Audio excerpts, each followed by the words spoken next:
What a week it's going to be on Capitol Hill. Today, we're going to see about Bruce Ohr and his wife and what their relationship is with Fusion GPS. Ohr is a guy who met with someone from Fusion GPS on more than one occasion. Why would someone from DOJ be holding those meetings? And by the way, his wife worked for them. The coincidences are piling up way too high. Can you say flatly that Congress will pass this tax plan this week? I can. It's a historic moment, and we're excited to be here. I believe that the president wants to fire Special Counsel Mueller. No, I'm not. A massive power outage brought Hartsfield-Jackson International Airport in Atlanta to a complete standstill for 11 hours. Two little girls making the most of their airport wait, starting a dance-off with the grounds crew member through a terminal window. So cute. The girls and crew member, of course, doing the airplane.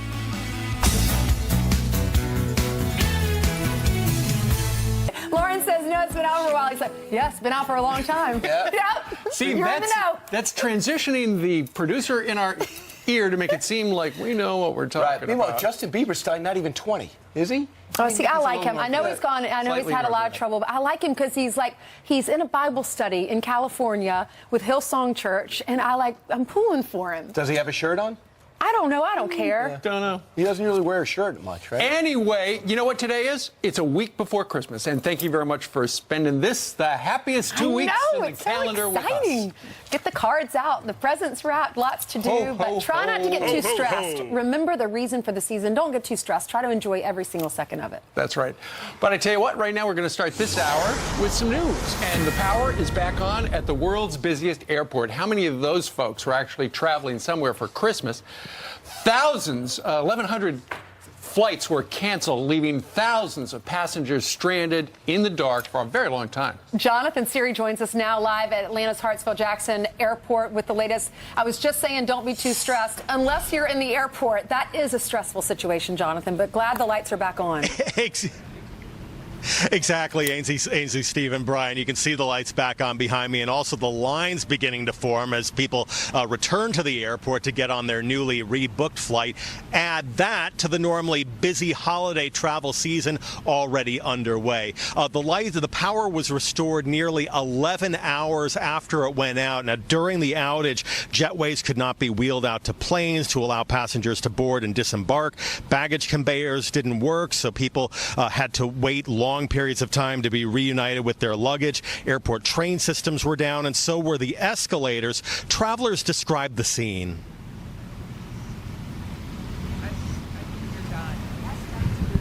Nothing happens, and then they flickered again, and they didn't come back. I literally spent a whole 7 hours on an airplane without food or water. We have to go through the tunnels that are pitch black. It's scary.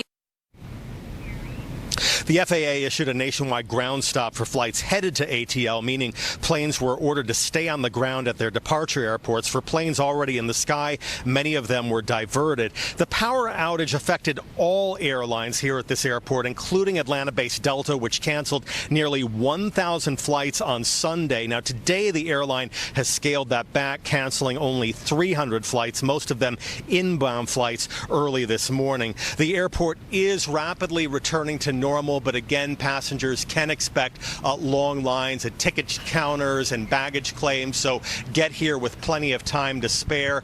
And then as far as what caused this outage, Georgia Power says it was an electrical fire in an underground station. It didn't injure anyone. Firefighters got the flames under control, but not before they spread to other substations, affecting redundant backup systems servicing this airport. Back to you guys. All right. Thanks, Jonathan. Great. Hopefully things will get better and people will be back on flights. Meanwhile, 4 minutes after the top of the hour, it's going to be a big week.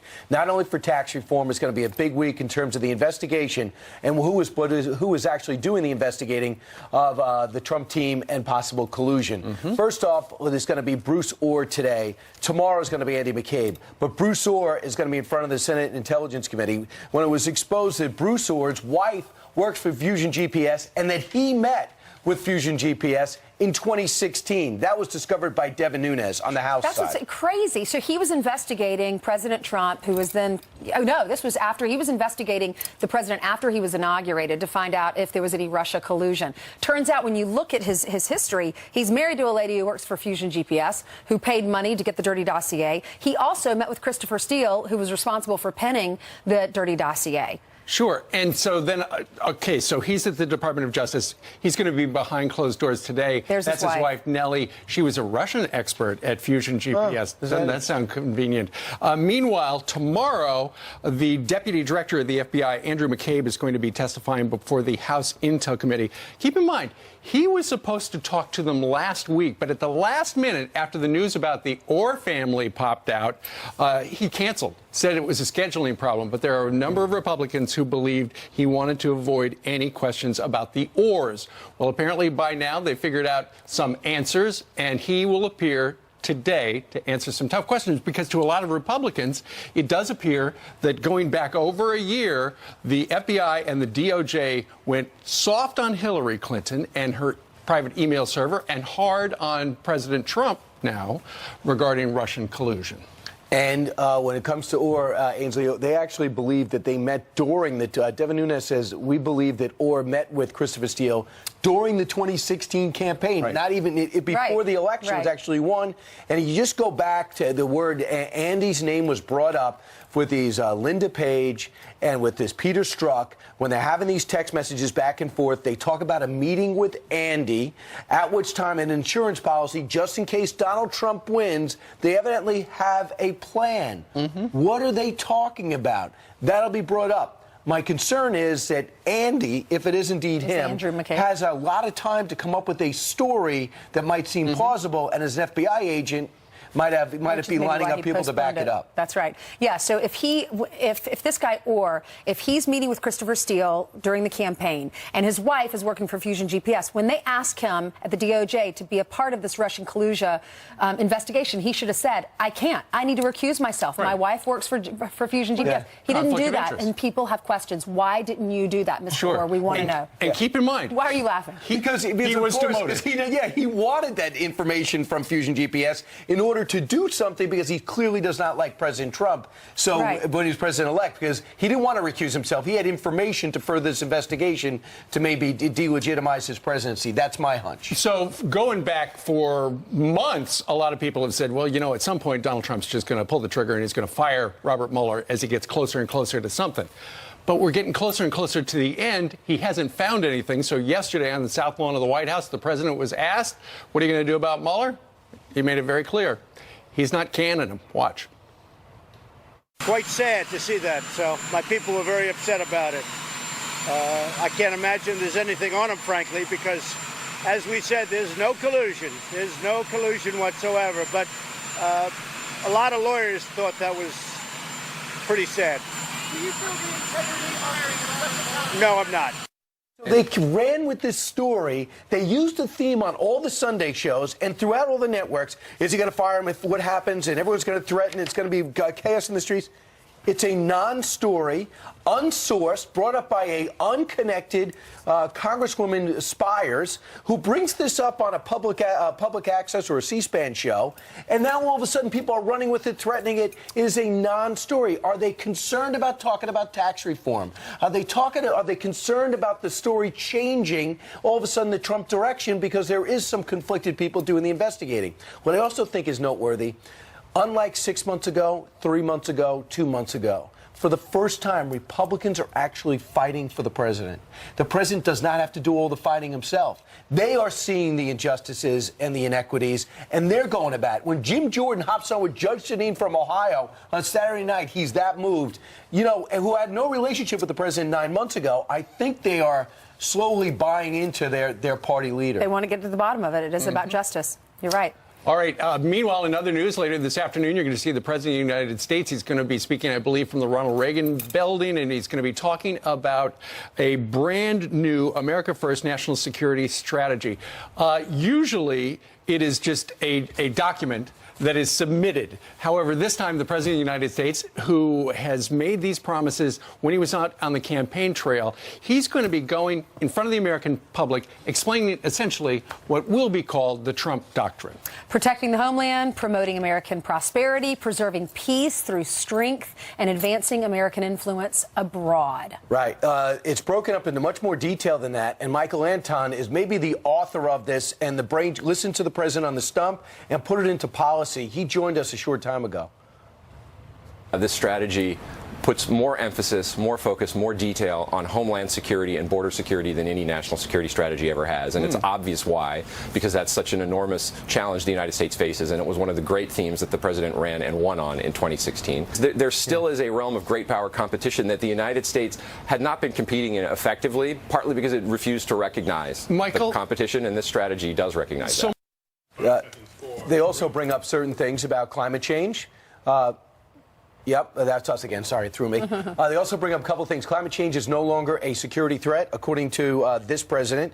It is going to be about environmental stewardship. Who would think that? No more preemptive war. They're not going to subscribe to that. They also talk about revisionist nations. Russia and China. Revisionist as in China making those disputed islands. Russia taking over, invading Georgia and Ukraine. So we're going to be attacking regions and actions rather than countries. Well, the president has made it clear when he travels to other countries. When he was in China, remember, he said the Chinese president is looking out for his country. We need to start looking out for America. He was appalled that hadn't happened in the past with the Iran nuclear deal, with what's happening in North Korea. And he said the past presidents have dropped the ball. He wants to focus on putting America first and what our interests are. That's right. So he's going to give that speech later today. And tomorrow, it looks like the House is going to start to vote on the big tax bill. It looks like the president could have a win in his column by Friday. First time in 30 years we'll have tax reform. Straight ahead. The number is stunning. Keeping dreamers in the country will cost taxpayers $26 billion. But our next guest says the final tab could be even higher. Plus, White House Press Secretary Sarah Sanders wants to know, what is the most underreported story of the year? The defeat of ISIS or the booming economy? You don't see that on a lot of other channels. Anthony Scaramucci is back. He said there's something else. He's coming up. All right, the numbers are staggering. According to the CBO, legalizing 2 million illegal immigrant dreamers, that means their parents came here and they just came along because they were really young, will cost the government $26 billion over the next decade. And while activists argue legalizing them would be an economic boost, our next guest claims that's not really accurate. Here to back up those numbers, Policy Director for the Center for Immigration Studies, Jessica Vaughn. Jessica, where's this number come from? This comes from the Congressional Budget Office, which are like accountants to Congress, and they run the numbers on the population that would be covered by this amnesty and according to the legislation, and they look at the fiscal costs. They balance out any increased revenue that the U.S. government would receive based on taxes paid versus the public assistance and other public expenses associated with legalizing this population. And when you do the math, it doesn't come out well for an amnesty. But they're talking about $26 billion. Right. You're not talking about the millions that are here illegally. You're just talking about these ones that the so-called DACA, right? The dreamers that came here, brought here as young children, and they can't get legal status, correct? You're not talking about all illegal immigrants, are you? No, but this particular piece of legislation that they analyzed, which was introduced by Senator Lindsey Graham over the summer, would legalize not only the people with DACA, but anyone who got here under the age of 18 up to 4 years ago. So that also includes a large number of the unaccompanied minors who came from Central America, as well as the people who got DACA under President Obama. So it's a much bigger population and a younger population. It also doesn't have an upward age cap on it. So lots of older illegal aliens who didn't get DACA would qualify as well. And so that's part of the reason behind this big cost. But the main problem is that this is a group of illegal aliens who are lightly educated and working mostly in unskilled jobs. We've gotten this impression that they're mostly college kids, you know, from the activists, but the truth is that many of them lack a high school education and are going to acquire access to welfare benefits like Jessica, healthcare. Right, and you also talk about chain migration too, because you could have 80,000 more people along with them if you give them the legal status. However, the legislation, they're not going to let them. The kids can't get their parents' legal status. They also say Medicaid, food stamps, educational funding, and other programs will lead to paying out a lot for them to be members of our society. But what right now is the cost? What about if they aren't legalized? What kind of burden are they on the system?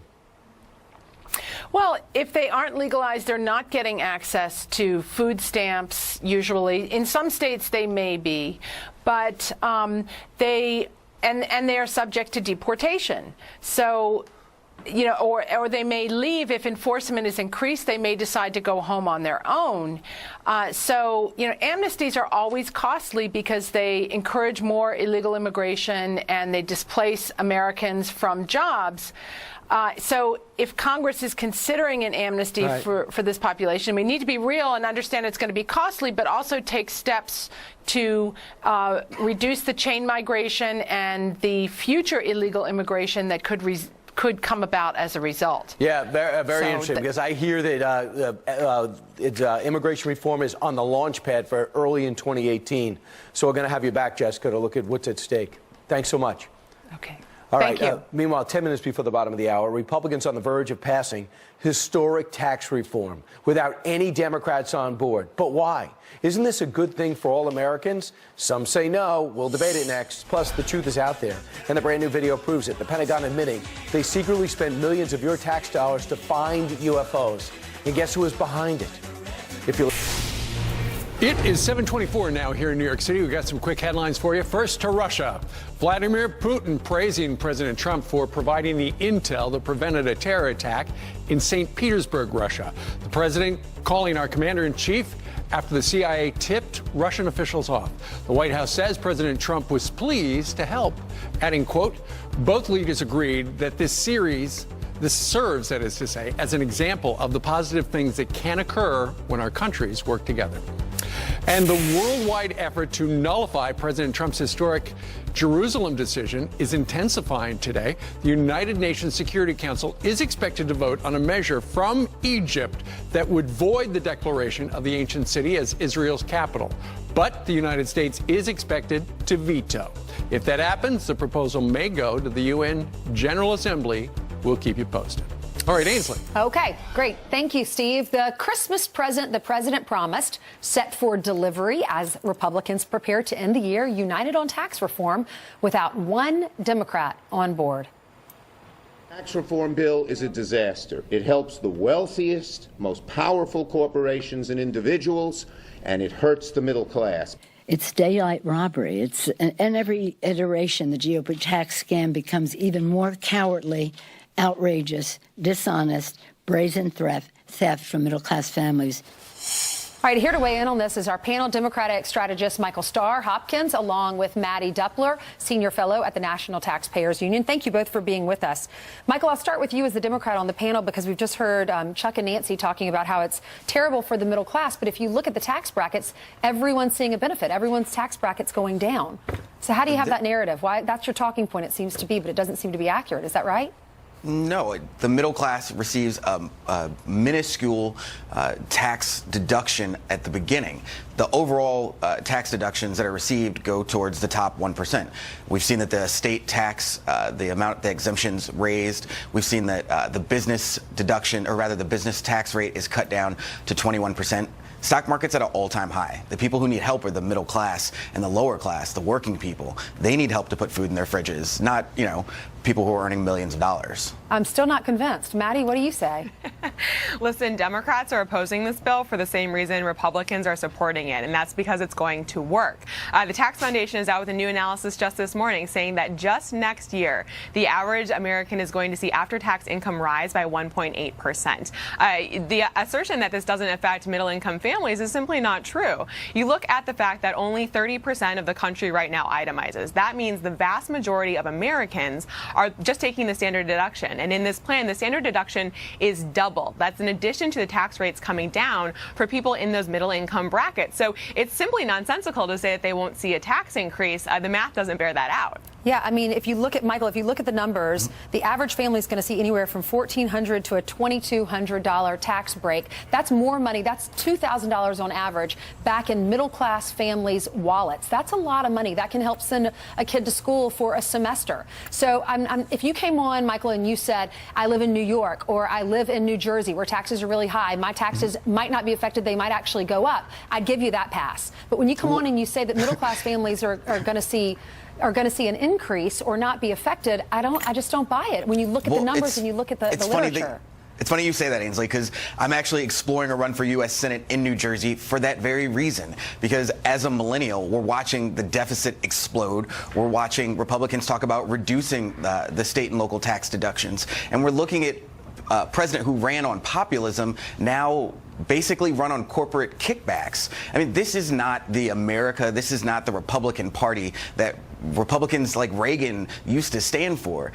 Democrats may not be perfect, but at least we're actively trying to make life better for the middle class. I'm not really sure what Republicans are doing anymore. Interesting that you're running. Maddie, maybe it's up to these local officials to lower the taxes state by state, the SALT tax, because the federal government might be lowering the brackets. But if you live in some of these high state tax or high tax states, it gets very expensive. I absolutely hope that that will be the effect of passing federal tax reform.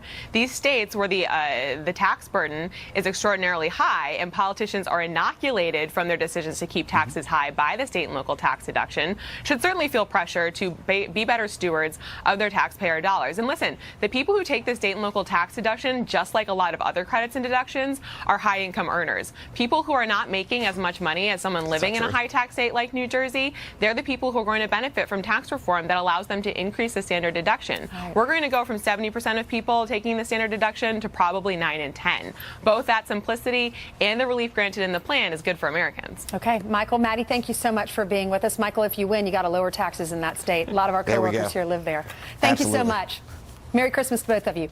All right, he beat out Roy Moore in the Alabama special election, but Doug Jones is already breaking with Democrats. What he just said, that you might actually like. That's coming up next. Plus, did the media give the president a fair shake this week or this year? Anthony Scaramucci says there is one thing that no one is talking about, but everyone should be talking about it. And there he is. He's on our set. He's here live next.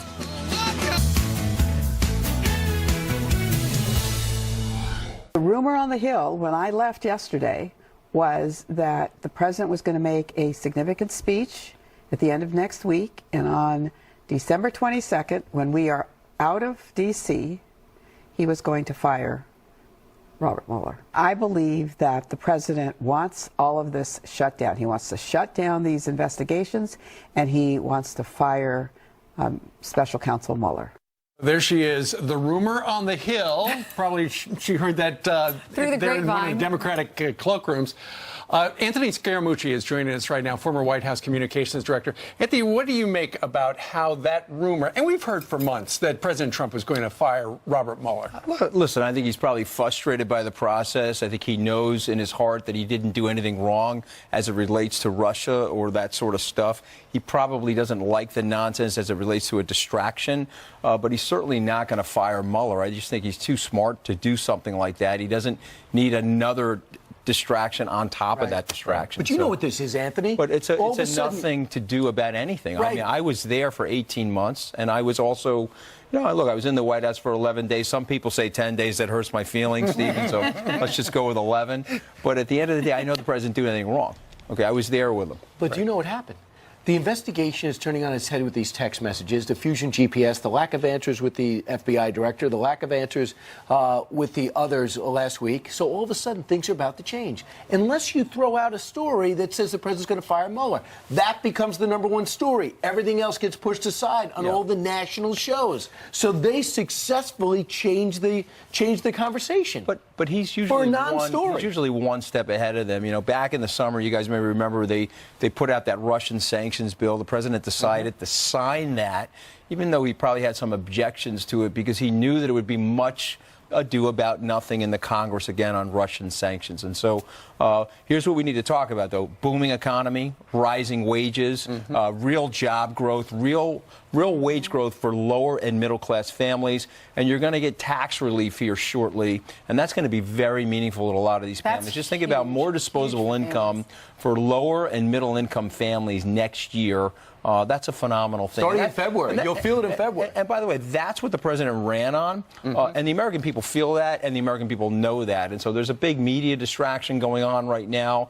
But I predict by the middle of next year, people are going to say, wait a minute, this guy's doing an amazing job. The economy's booming. Right. And I think he's going to surprise in the 2018 congressional election. What do you say to these Democrats, the naysayers, the Chuck, Nancy, actually all of them, because none of them is going to vote for it? We just had a guest on saying it's going to hurt the middle class. We heard Chuck and Nancy say it's going to hurt the middle class.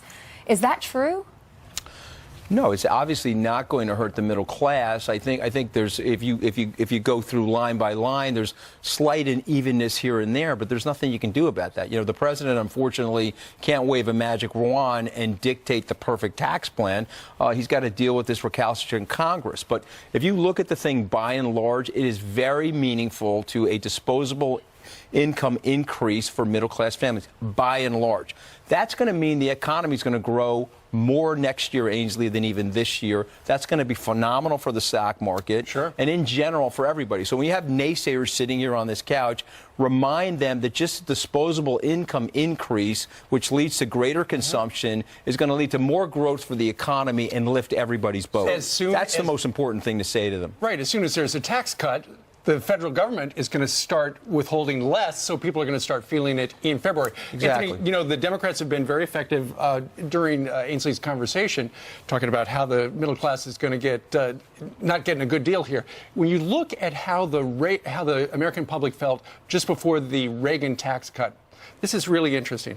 Back in 1986, American overall assessment of the tax bill, 39% approved of it, a third disapproved, and 28% no opinion. And but then keep going, yeah. And then Americans on the tax bill's effect on their taxes, 18%, only 18% said it's going to go down, 30% said it's going to stay the same, 41% said it will go up. Now, that was a tax plan that went from 50% tax rate to 28%, and yet the American people were still dubious on accepting this massive transformation. And history will judge that unleashed tremendous growth in the United States, literally helped to create Silicon Valley, unleash all of the technology and social media, and that's this kind of president. Okay, this is a transformative president, and my prediction is that shortly before the 2018 election, congressional elections, this stuff will start to really impact families, and it'll have a positive benefit at the polls. All right. Meanwhile, you were the communications director for 11 days. Thank you for saying 11. Sarah Huckabee Sanders. Why say 10 when you can say 11? Exactly. Sarah Huckabee Sanders was tweeting over the weekend. She said, which is the more underreported story of the president's year one? Defeat of ISIS, booming Trump economy? And Anthony, you say what? Well, I actually think that it's national security in general. I think he's going to get something together with the Chinese and the North Koreans, but he's also been very strategic in the Middle East. I spent 3 or 4 days in Israel prior to the Thanksgiving holiday, and I think he's got a plan in place. When he finally unfolds that plan, you'll see an opportunity there to have lasting peace. I really believe that. And so we'll see. It's underreported. He's got great street smarts. He's got great common sense. And he has strengthened our alliances around the world. And he's made Americans safer. And so I think that's going to start to unfold as well. Trends are heavily against Republicans in the midterms. The president has pledged to personally go out there and campaign. What's at stake if they lose either chamber? Well, listen, he's up against it because we know historically congressional elections in the first term, it's usually rough on a president. Go back to President Obama. He said in 2010 he got shellacked. So you know you're always up against it. The 1982 Ronald Reagan, he got hit pretty hard. So typically what happens in America, they try to balance things out by shifting things. If you've got a Republican president, you may get more Democrats in the Congress and the Senate. But this is a unique situation where because of the president's economic agenda, if he goes out there and he uses his great salesmanship and his communication skills, I think he's going to win more and keep more congressional members than people predict. They got to go right for impeachment if he loses the House. They're going to go right for impeachment. What are they going to impeach him on? That doesn't stop them. Yeah. They're still voting on a daily basis. That's the whole thing. I mean, Impeachment is political, and they're kind of political. No, I understand that, but my point is that, like, at some point, through good communication and through awareness, we got to get it out to the American people. What are you going to impeach the guy on? He hasn't done anything other than, and I say this to my liberal friends, tell me the policy that the president has put in place in the last 10, 11 months that has been so objectionable to you. Right. You can't find one. Can't find one. All right. Anthony? All right, great seeing you guys. It's good to be back, guys. Merry Christmas. I'm allowed to say that, right? Yeah. Happy Hanukkah, Happy Kwanzaa, whatever you're celebrating. I hope it's a great one. All right. Thank you very much, sir. All right, now to some more headlines this morning. Doug Jones is not in Washington yet, but the Democratic Alabama senator-elect says he's ready to reach across the aisle. I'm going to be a Doug Jones Democrat for sure. I'm going to be looking at issues on both sides. I'm going to do what I believe is in the best interest of both the country and my state. Everybody thinks because you're a member of one party or another, you're going to vote a certain way. Don't expect me to vote solidly for Republicans or Democrats. Jones says the country needs to move on from sexual harassment allegations against President Trump, and he was declared the winner of last week's race against Republican Roy Moore, who still has not conceded. And we are getting our first look at just one of the strange encounters investigated by the Pentagon's formerly secret UFO program, the eerie footage captured by a Navy pilot near San Diego in 2004. There's a whole fleet of them. Look on the ASA. My gosh. The pilot reported the craft hovered about 50 feet above the ocean. The UFO program is part of a $22 million initiative that officially ended in 2012, but backers say it still exists. It was started by former Democratic Senate leader Harry Reid. And a World War II veteran is searching for a woman that he says gave him the best Christmas present ever. George Seeney Jr. says that he was waiting in line at a Florida grocery store when a woman approached him, thanking him for his service. She then slipped $50 into his hand, wishing him a Merry Christmas. I went back to the lady. I said, lady, you make a mistake. That's too much money. I wanted her to know that this is the best Christmas present I ever had. The family of the 93-year-old wants to find and personally thank the woman.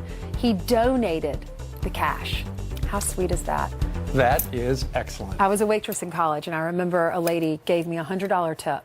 Really? I just burst into tears. I was so grateful because I could barely afford, everything was, I was living penny to penny, but yeah, it really makes a difference. He's a veteran. He deserves it. Yeah. Right. I Well, didn't, but he does. You talk about sweet. That's Janice Dean. That's how you describe her.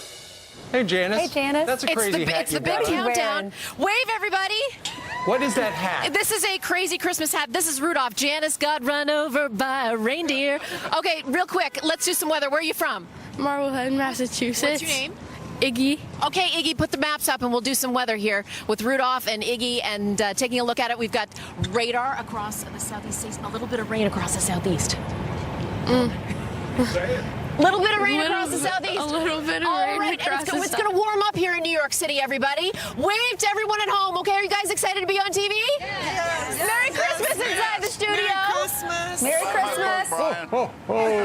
All right. Thank you very much, Janice and Rudolph.